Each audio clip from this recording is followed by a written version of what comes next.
Divers spot sunken plane on ocean floor. They turn pale after swimming inside. Nolan, a skilled diver with several undersea adventures under his belt, had always been drawn to the mysteries of the deep blue. On a group expedition off the Californian coast, the team came across the shadowy outline of an aircraft hidden beneath the waves. The excitement of discovery soon turned to dread as they ventured inside the eerie, aquatic tomb. Nolan had always loved diving. Living his entire life near the sea, getting his P.D. was like getting his driver's license. Getting that certificate eventually ensured him of his job and allowed him to dive anywhere in the world. Nevertheless, nothing felt like diving near the coast that he was from. Nolan believed that he had seen it all. He'd been to all the major reefs in the world, though it had been for his job as a marine biologist instead of leisure. It was always the spot near the California coast that made him dive for leisure and inadvertently made him fall alive while diving all over again. That was until he spotted that strange thing underneath the water's surface. But before we start, smash the like button, subscribe, and hit the notification bell so you never miss out on our upcoming stories. It had been during one of their routine expeditions to check the reefs and the state of the area's biodiversity. However, it seemed like something significant had changed, as they had never seen this before. Under the water, especially so far under, there was no way to communicate with his colleagues audibly, and with the sight before them, there simply weren't enough pre-discussed signs to explain what they were seeing. Everyone was genuinely shocked. They had come here numerous times, but this time was the first time they had spotted this anomaly. The insides of Nolan screamed for him to go closer, to research the foreign structure, but before they could do that, they had to make sure that was the wisest course of action. They had to ensure everyone's safety first. Nolan had dived through abandoned ships before. He was an expert on those types of explorations, and because of that, he certainly didn't fear entering what looked like an old sunken plane. The limited hand gestures he and his colleague had discussed didn't cover the wide scope of what they could find there. They had to make a plan. He gestured for them to start their venture back to the surface. This also wasn't an easy task, as they had to acclimate to the shifting pressure, and their excitement mixed with worry didn't help their patient. Luckily, their professionalism took them to the surface without, seemingly, any issue. When Nolan and his colleagues resurfaced, they all spat out their regulators. Did you guys see that? What is that thing doing here? Though everyone had seen it, no one knew what the abandoned plane was doing there. They had to get aboard the boat to check if it could possibly be due to a recent crash or if there could be other reasons. The captain of the ship was confused at their fast return. He always made sure to time the duration of their underwater endeavors. When Nolan and his team told him what they had found, he quickly understood. Nolan and the diver team needed to be able to discuss this using words. Furthermore, he knew that they also had to call the Coast Guard to help them find where this plane could possibly have come from. After hearing their story, the captain made a quick call which hopefully would give Nolan and his team the information that they would need during their exploration. Luckily, it didn't take too long for them to finally reconnect to the boat, and the Coast Guard sure had some news that shocked the crew. With the numbers on the side of the plane, the Coast Guard was quick to find out when and where the plane had crashed. When the Coast Guard returned the call, Nolan was waiting in anticipation. He tried to read the captain's face, but his expression remained stoic. The plane dates back several years, if not decades. It had been said that it had simply disappeared. The Coast Guard is unsure how it came to be on the Californian coast, but as long as we report back our findings, we are free to explore and study the object, the captain said. Nolan was giddy with excitement, but he had no clue what was actually waiting for him on the ocean's floor. In the early morning light, Nolan's team laid out their dive gear with ritual precision on the deck. Each piece of equipment was accounted for: fins, masks, air tanks, and suits. Nolan checked his dive computer, ensuring the nitrogen levels were set for the depth they'd be hitting. And Nolan felt the familiar thrill of a challenge tinged with the anxiety of the unknown. With their gear ready, Nolan gathered his team for a final review of their deep dive procedures. Discussing the topography of the ocean floor and potential hazards, James took the lead, laying out the emergency plan, detailing ascent times and decompression stop. Irene presented the new hand signals they would use, ones that would let them communicate complex messages in the silent depths. The gravity of their mission was clear in their focused expressions. The team circled up for a sobering discussion led by Nolan. We might be the first to touch history since this plane went down, reminding them of the sanctity of potential human remains and the significance of their find. He spoke of preserving integrity for any artifacts they found and the proper protocol for documenting the site. Nolan, with the methodical nature of a seasoned biologist, went over the inventory. Every diver was equipped with a personal locator beacon and a knife for safety and potential entanglements. The specialized equipment included a metal detector and sonar for mapping the site.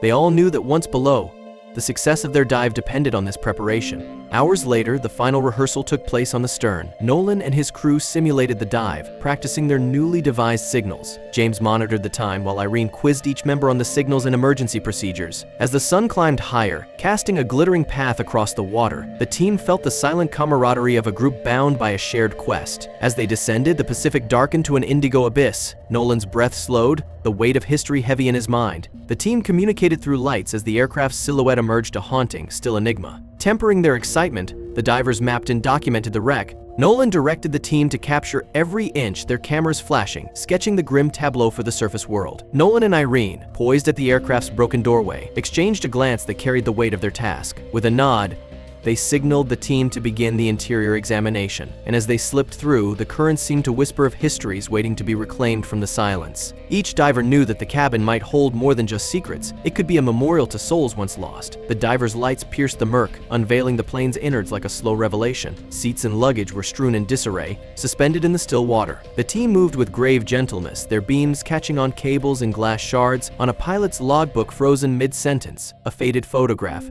This was more than a dive, it was a communion with the past, each diver a silent witness to the quietude that held the plane in its ceaseless embrace. The divers swam through the cabin, their lights casting long shadows behind the floating debris of lives interrupted. They found personal belongings, wallets, jewelry, writing utensils, all preserved in the cold saline like relics of a time capsule. The stillness was poignant, interrupted only by the sound of their own breathing apparatus. Amidst the silt and silent stories, Nolan spotted an anomaly. A briefcase, its leather surface hardly aged, strapped and locked to the seat's metal frame. It seemed out of place, secure in its position as if guarding its contents against the passage of time. What could it contain? Maps, perhaps, or confidential documents? Nolan signaled to the team, his eyes conveying the excitement of the find. It was an unexpected turn in their underwater investigation, promising new layers of enigma. The team couldn't help but be drawn to the artifacts that floated around them, evoking the era when the plane had last seen the sky. A child's doll with glassy eyes, newspapers with faded headlines discussing the stirrings of a world at war. With great care, the divers began to collect what they could. Irene gently placed a pocket watch, its hands stopped, into a collection bag. Nolan photographed a string of pearls draped over the edge of an overhead bin. The smallest piece could be a key to unlocking the history of the flight. Knowing that their findings would soon be scrutinized by eager historians and possibly anxious families. As they continued their underwater reconnaissance, an unshakable unease crept into each diver's spine. This aircraft, a keeper of untold stories, seemed reluctant to yield its secrets. The manifest had listed casual travelers, businessmen, and families, but the presence of the briefcase, secured away from prying eyes, suggested clandestine motives. Were these passengers mere cover for a more secretive mission? With every clue gathered, the weight of the unseen and unsaid filled their chests like the ocean's pressure. Nolan hovered before the sealed compartment door, its barnacle-crusted edges obscuring its original form. Without a way to open it safely, a chill crept over him. What secrets lay beyond? On the surface, the discovery of the door shifted the mission from recovery to historic exploration. Was it a simple cargo hold, or something more? Nolan knew they couldn't rush. The door demanded respect, its opening a calculated risk. Dripping before the communication equipment, he detailed the day's findings,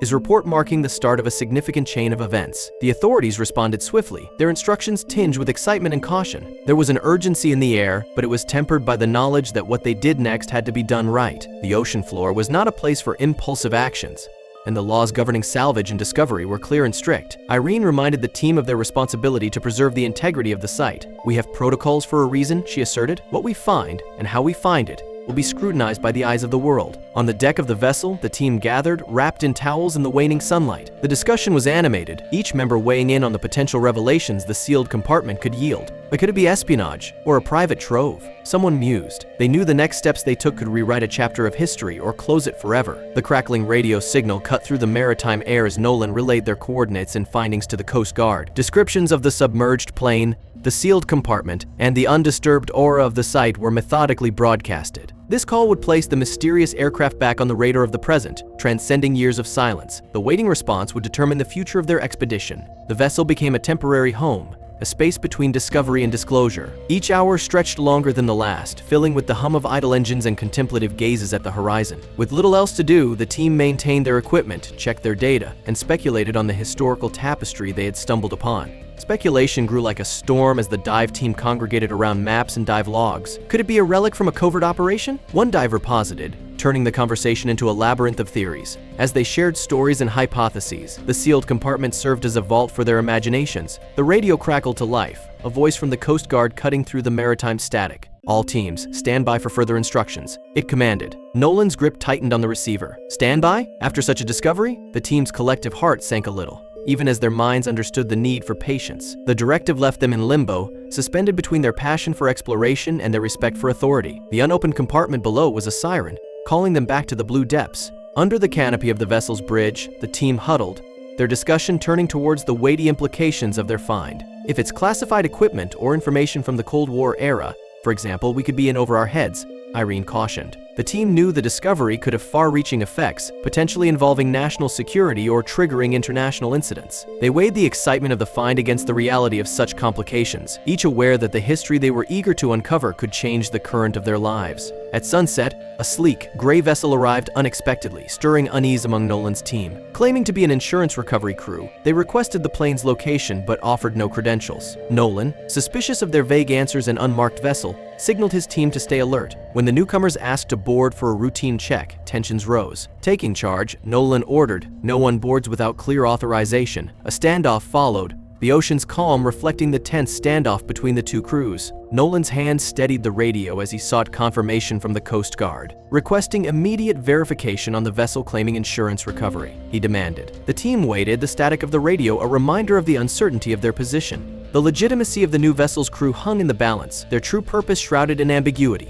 Until they received the Coast Guard's word, no action could be taken. A game of patience played on the high seas. As night enveloped the sea, the so-called recovery vessel hovered like an uneasy shadow. Nolan and Irene exchanged glances, aware that the lack of confirmation from the Coast Guard only deepened the enigma. With the plane's secrets lying dormant below and potential threats lurking above, the team found themselves navigating a sea of uncertainty. As night turned the ocean to ink, Nolan's team kept a diligent watch over the wreck site. The metallic taste of salt in the air mixed with their growing concern when silhouettes of unauthorized divers were spotted in the distance. Their vessel's floodlights cast long shadows underwater. The divers' presence, ghostly and unwelcome, was a stark reminder that the depths held a lure for many, not all with pure intentions. When the scattered lights of unknown divers pierced the abyss, Nolan's vessel became a hive of tension. Quick, intense discussions broke out as binoculars fixed on distant lights. Could it be the crew from the unmarked vessel, exploring or exploiting the wreck? At Irene's signal, they prepared the floodlights, asserting their claim. The quiet shattered as they spotted unauthorized divers, breaching protocol and sparking tension. Nolan's voice, firm over the radio, demanded the divers surface and identify themselves, but their only reply was the flicker of dive lights below.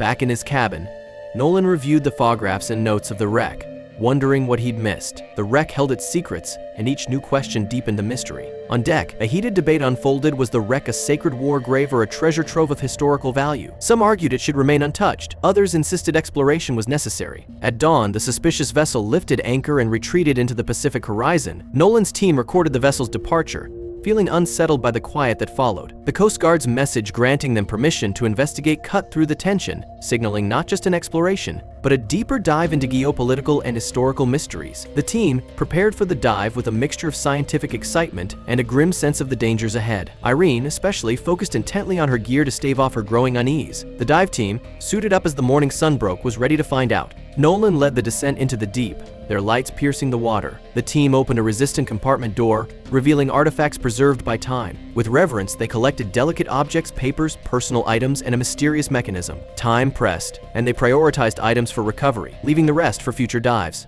Once surfaced, the crew examined the artifacts, a manifest with cryptic cargo, maps, and documents tied to clandestine missions. The wreck wasn't just a missing plane, it held secrets linked to intelligence operations. Government officials soon arrived, collecting the evidence and swearing the team to silence. As evening fell, the thrill of discovery was overshadowed by the realization that they had uncovered a truth that might never be told. They had become part of a story, but at what cost? Thank you so much for watching. If you enjoyed this story, don't forget to hit that like button, subscribe, and ring the notification bell so you never miss another unbelievable tale like this one.